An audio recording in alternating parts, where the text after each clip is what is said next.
আবৃত্তি করছি নোরক কবিতাটি। লিখেছেন কবি আল মাহমুদ।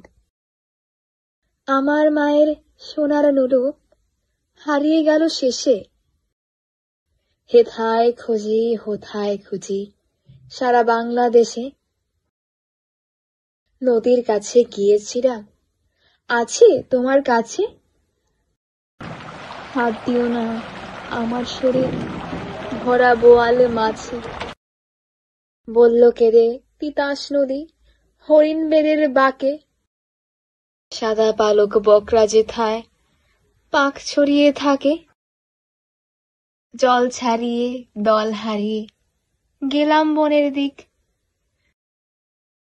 সবুজ বনের হরিণটিয়ে করে রে ঝিকমিক। বনের কাছে এই মিনতি ফিরিয়ে দেবে ভাই, আমার মায়ের গয়না নিয়ে ঘরকে যেতে চাই।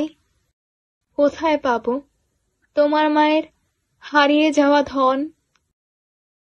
আমরা তো সব পাখ পাখালি বনের সাধারণ। সবুজ চুড়ে ফুল পিনতেছি নোলক পরি না তু, ফুলের গন্ধ চাও যদি নাও হাত পাতু হাত পাতু। বলে বাহার দেখায় তাহার আহার ভরা বুক, হাজার হরিণে পাতার ফাঁকে বাকি রাখে মুখ। এলিয়ে খোপা রাত্রি এলেন, ফের বাড়ালাম পা। আমার মায়ের গয়না ছাড়া ঘরকে যাব না।